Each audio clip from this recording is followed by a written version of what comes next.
Hello everyone, I'm Susan Enderson and welcome to Janome Live. Today I'd like to share with you one of my favorite Janome software programs. It's called Stitch Composer for creating running patterns on your machine. Janome gives us so many wonderful built-in stitches and designs, but have you ever wanted to just tweak one a little bit maybe, or add a signature as your running pattern? Well, you can with Janome Stitch Composer. Okay, this is Stitch Composer. This is the environment. You have the top, which is the right side of your presser foot. You have the bottom, which is the left side of your presser foot. You have your center needle position over here at 0. You have your stitch length, and each square is 1 millimeter. Okay? So you have that, so that where you've got 2 here, the one in the middle is 3, and then you've got 4. Does that make sense down here? So you got 3 right here and number 4. So 2.5 would be right in the middle here. So let's create a design, and we're going to make this real quick. I'm going to start with doing a design that I want left justified. So I'm going to place 1 stitch at the bottom. Then I'm going to go over 2.5 millimeters to get me my second stitch. I'm going to go straight up 2.5 millimeters. Then I'm going to come back over here and we're going to give it some real interesting effect. Anyway, I'm going to continue on with this design, and this is one. There we go. It's just a fun little design. It's nothing special. It's just I was amazed at how just this one little tweak here could give us such a interesting effect. So if I were to plan this design out, if I were to go ahead and just stitch the design out, I'm going to slide over here to preview, click my preview, and you can see how it runs. I can see over here where this is going to give me my stitch out. Now, it's not repeating the design because I don't have the option for a loop set here. The loop, I go back up to home. I'm going to select my loop with my last design here, and we're going to click loop. That's going to start, but it doesn't know where the design starts. So I'm going to have to select a stitch point here that is a distance from 0 and give it a start point. Now when it stitches out, I can see the entire design and how this works out. Real quick with this 13 stitch points. I love this little design. It is just so cute. Now in order to end this design, we're going to go ahead and add in a couple more stitches. I'm going to go back 1, 2, okay, and back 3. And then this place right here is where I'm going to put my end point. Now the design is ready to go ahead and save or write to my machine, and I'm ready to stitch out this pattern. Now we could tweak this a little bit more and give it by clicking on the move point up here, I can now go ahead and take my number 15 and say stretch that out. I want to move it. Thank you. Move my point out a little bit. And number 18 isn't going to do it, so we'll delete that. I'm going to cut that. I want to take my loop point, number 13, and it's under here. But we're going to move, say, number 16, and I'm going to move it out. And what do we get now?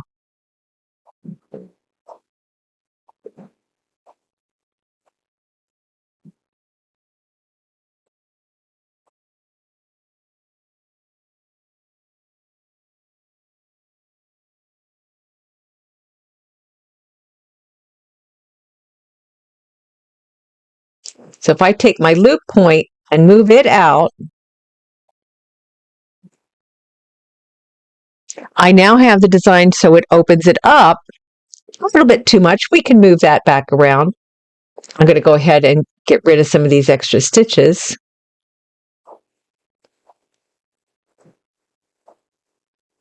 But that is Take some of these out here.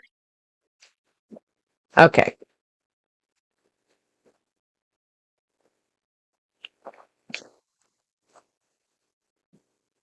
So now it has my end. We could move this back here. Let's move 14 back just a little bit. Say there. There. Now you can see where it matches up beautifully. So we can go ahead and add in 14 is my end and 13 is my loop. So we can add in additional, turn off my move, and I can add in a couple more stitches. And now I can go ahead and save the design. And it's ready to go. There's another design. That quick, that easy. Now you can also work with this design or work with Stitch Composer. We're not going to save it now because I already have it saved. And work with, say, I have a lot of customers saying, I'm not good at doing that. I don't know how to plot it out. I need some inspiration. So you're not quite as creative unless you have an image. Not a problem. Software does offer the option for importing a graphic in your background. Now, this is one I've had. I just downloaded with my Google machine. Nothing special there. And I'm going to center this right onto my platform. And I'm going to lock it down into position. Now the design won't move as I go back home and start plotting points. I'm going to start with my center needle this time, and we're going to work it around as we go through. Now with curves, you're going to take a little bit more time in getting the curve because if you don't have the extra stitches, you're going to find out that it's not curved, it's going to be very boxy. So I'm just going to quick go through here. I'm not too concerned right now. You can enter in additional stitches, but you can't delete extra stitches. So you want to have as many as you possibly can have, and there is no limit. Now I am going to stop shy of going right on to the number 1 spot again over here, simply because that when I do the loop, number 42 being my last, number 1 will be my first, it'll automatically make that jump. Now what I'd like to do is make this a traveling stitch. If I do the preview now, you can see where it's not going to go anywhere. It's just going to go around once, which is exactly what we programmed in. But if I wanted to travel, I could use a jump stitch to take it over to the far right on my screen. So I could use a jump stitch to take it to far right on my screen. However, that would give me a thread going across the center of my design. Not a good move. What I really would like to do would be to go back over this design area up here, and we could manually plot that, but it's like, are you kidding me? Let's try something a little easier. We actually have a copy and paste feature here.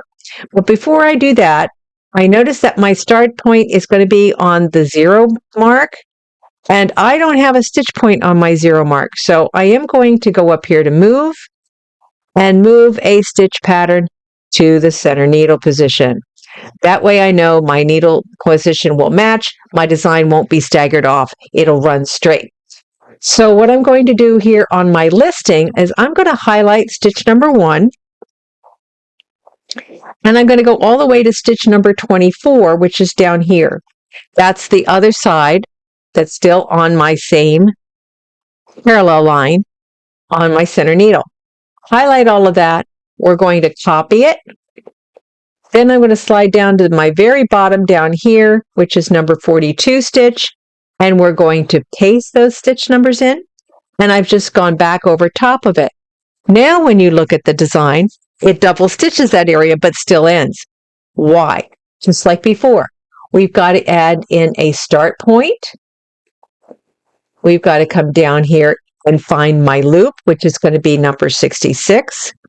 That's going to be my loop. And if I watch my stitch out over on the far side over here, it is now doing a running pattern. It's that loop connection that makes it the running pattern. In order to make this a final design, I still have to add in my ending points. So I'm going to go just 1, 2, 3, and 4. And then my last down here, just below my loop, I can now give it an end point. and it'll continue my little shamrocks. So we have shamrocks for porch. Okay, so there are two ways here you can create a stitch. Another way you can create a stitch, and we'll go fresh screen here, is you can open a design that is already in the machine. Now you do have a stitch reference chart. So if I go home and click on stitch reference chart, I have all kinds of designs that I can choose from on my machine that are already done for me. So if I choose a pattern and want to tweak it, I could do that. So if I choose number H11, okay, that's just a reference chart. It's not a link. So I'm going to close this out. And now we're going to go to my open folder at my top of my screen. Make sure I'm in the Stitch Composer folder. And we're going to go down here to H, and they're all alphabetical. Let's see which one is it. And you can click on them. You get a preview screen up at the top. Shows me exactly what the stitch pattern is. And there's the one we want. So we'll go ahead and open that. And now with just a quick, if I go to my move, I can go ahead and move my stitch points. And I have a kitty cat. So now if I go ahead and run my pattern on my simulation, now over here, I get my little kitty cat stitched out. Isn't he cute? Now, if you're having trouble seeing the design, you can go right up here. I'm going to select the entire pattern. So I'm going to click on my first one, my first stitch, hold down my shift on my keyboard, highlight my second, or my last stitch, I should say. And now I'm going to go up here and we're going to mirror the pattern horizontally. And now you can see the kitty cat a little bit better. So there are 3 different ways you can use Stitch Composer to enhance the stitches that are already on your machine. Another thing you can do with Stitch Composer is you can create or alter satin patterns. Under Extra Settings, you have some additional setups. How fast your speed is, what type of design you're working with, what your needle position should be, and which presser foot you're working with. You also want to remember that when you're going in here and you're setting up, you want to make sure you know which stitch model that you're working with. I've got CM8 or 6 or the CM17 or any of the other machines that offer the capability of working with built-in programs, including with Elna, your 9480, 9410, your 17, your 6, and your 7. So say I wanted to do a satin element.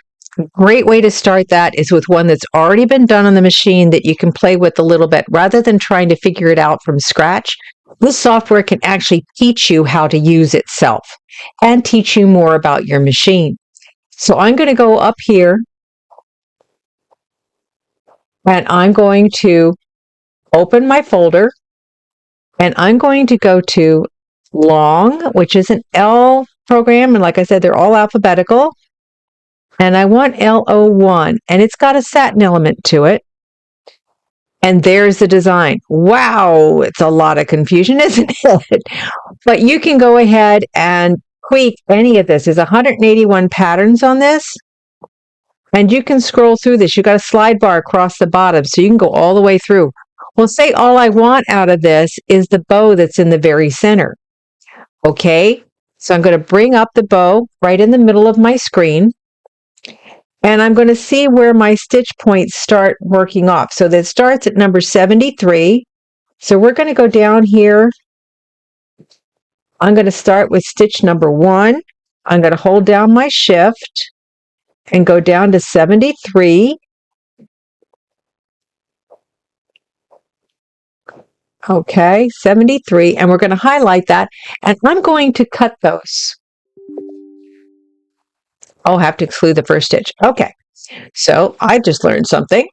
Start with stitch number 2 and go down to 73. And we're going to cut. All right, so now we can move it. Don't panic. So I'm going to go over here now, and I want to end at number 37. So we're going to come up here to 37 and highlight that one.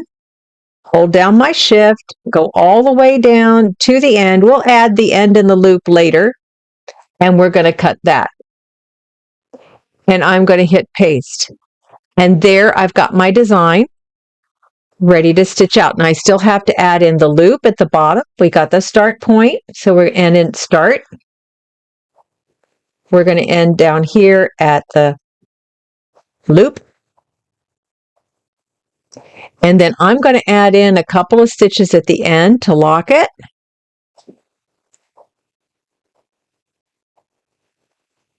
Okay, and we'll pick an end. Now when I preview this, I get a satin bow.